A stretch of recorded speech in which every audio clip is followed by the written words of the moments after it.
Safety perspective کی وجہ سے عمری کوئی سیل فون، وائرلیس یا کوئی بھی ڈیوائس نہیں استعمال کیا کرتے تھے۔ استاد عبدالصمد پر شک ہونے لگا کہ ضرور اس کا کسی ہائی پروفائل رپورٹ شخصیت کے ساتھ کنیکشن ہے، اور پھر ایسے ان کا سفر اپنی منزل کی طرف شروع ہو گیا۔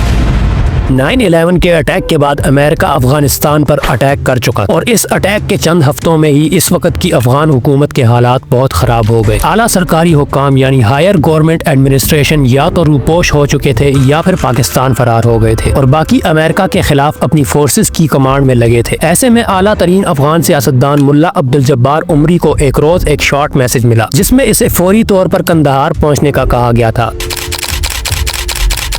قندھار پہنچنے پر عمری کی ملاقات ملا شیرین کے ساتھ ہوئی، جو اس وقت ڈوبتی افغان حکومت کے سربراہ ملا عمر کے سیکورٹی انچارج تھے۔ شیرین نے عمری کو یہ ٹاسک دیا کہ وہ ملا عمر کو ایسی لوکیشن پر لے جا کر روپوش کر دے جہاں امریکن فورس ان کی کھوج نہ لگا سکے۔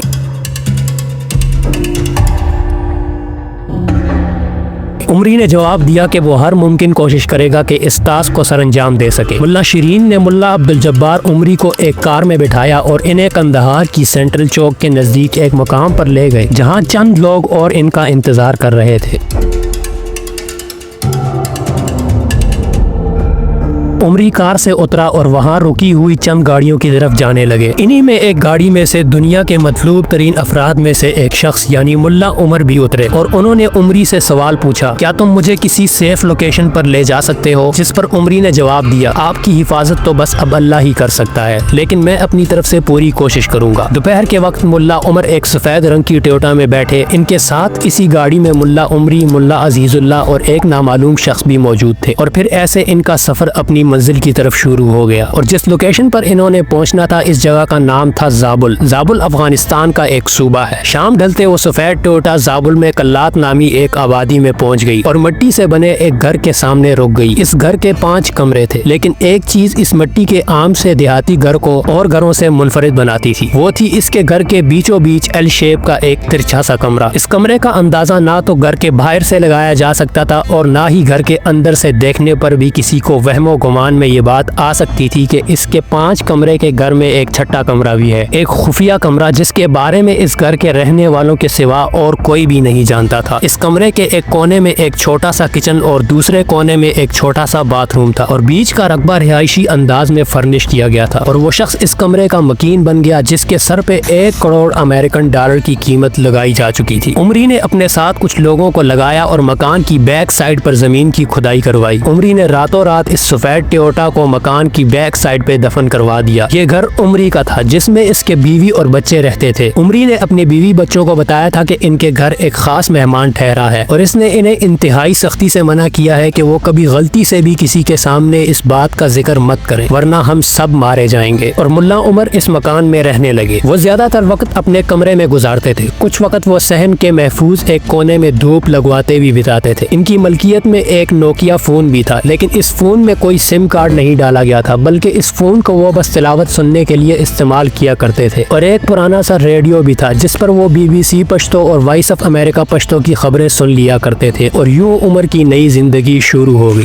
ملا عبدالجبار عمری کے ایک ڈرائیور بھی تھے، استاد عبدالصمد۔ ان کی یہ ڈیوٹی تھی کہ وہ کھانے کے وقت شہروں تک جا کر کھانے پینے کا سامان اور ضرورت کی چیزیں خرید کر لایا کرے۔ سیفٹی پرسپیکٹو کی وجہ سے عمری کوئی سیل فون، وائرلیس یا کوئی بھی ڈیوائس نہیں استعمال کیا کرتے تھے، اور نہ ہی اپنے پاس رکھا کرتے تھے۔ امپورٹنٹ میسیجز پہنچانے اور لے جانے کا کام بھی استاد عبدالصمد ہی کرتے تھے۔ ملا عمر کے کھانے پینے اور رہائش کا خیال بھی ملا عبدالجبار عمری خود ہی رکھا کرتے تھے۔ اس کمرے میں ملا عمر اپنا زیادہ تر وقت اکیلے ہی گزارا کرتے تھے اور عبادت کیا کرتے تھے، لیکن زیادہ وقت نہیں گزرا تھا کہ جب امریکن فورس ملا عمر کو ڈھونڈ رہی تھی، اور ڈھونڈتے ڈھونڈتے اس آبادی تک پہنچ گئی، اور آخر ایک دن امریکن فورس عبدالجبار عمری کے گھر بھی پہنچ گئی۔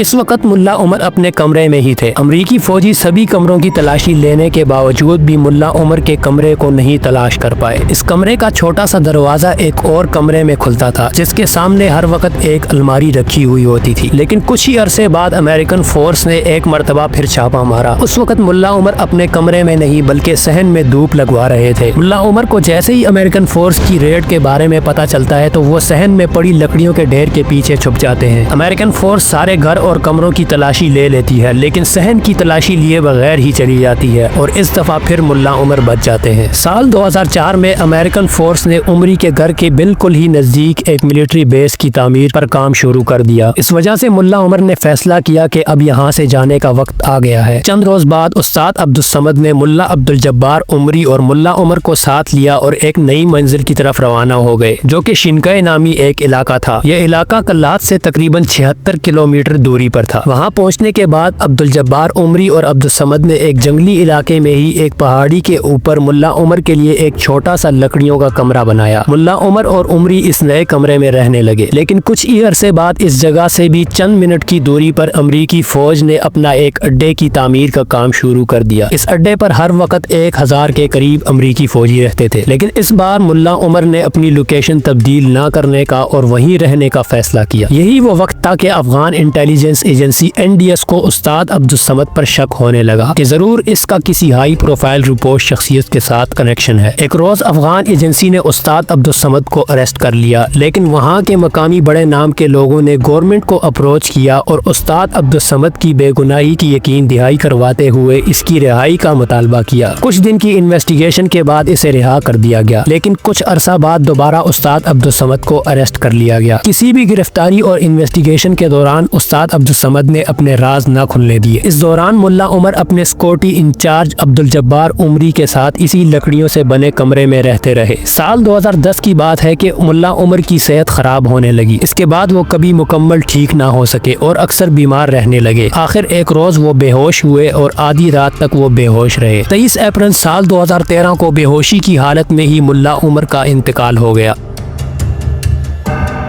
اتفاق کچھ ایسا ہوا کہ ٹھیک جس وقت ملا عمر دم توڑ رہے تھے، اسی وقت قندھار اور اس کے قریبی علاقوں میں ایک شدید طوفان آ گیا، جس سے قندھار کی مین امریکن ملٹری بیس کو شدید نقصان پہنچا۔ بہت سا سامان ٹوٹ پھوٹ کا شکار ہو گیا اور کئی فوجی زخمی ہوئے۔ ملا عبدالجبار عمری کو اس طوفان کی خبر ملی تو اس نے اس طوفان کو اپنے مرحوم درویش ساتھی کی کرامت قرار دیا۔ اسی رات ملا عبدالجبار عمری نے اپنے 2 ساتھیوں سمیت ملا عمر کو ایک بے نشان قبر میں دفن کر دیا۔ عمری نے اس تدفین کی ویڈیو ریکارڈ کی اور اگلے روز کوئٹہ روانہ ہو گئے، جہاں ملا عمر کا خاندان رہتا تھا۔ عبدالجبار عمری نے وہ ویڈیو ان کے گھر والوں کو دکھائی اور یہ بتاتے ہوئے کہ ملا عمر اب اس دنیا میں نہیں رہے۔ طالبان قیادت نے فیصلہ کیا کہ وہ ملا عمر کی وفات کو اس دنیا سے چھپا کر رکھیں گے۔ آخرکار انہوں نے ملا عمر کی وفات کے 2 برس کے بعد سال 2015 میں ان کی موت کا اعلان کر دیا۔ سال 2021 میں جب افغانستان کے حالات جب بہتر ہوئے تو عمری نے واپس جا کر کلات میں اپنے پرانے مکان کے پیچھے کھدائی کروا کر وہ دفن کی ہوئی سفید ٹویوٹا باہر نکلوائی، جس سے اس ساری کہانی کی شروعات ہوئی تھی، اور ملا عبدالجبار عمری ابھی تک زندہ ہے۔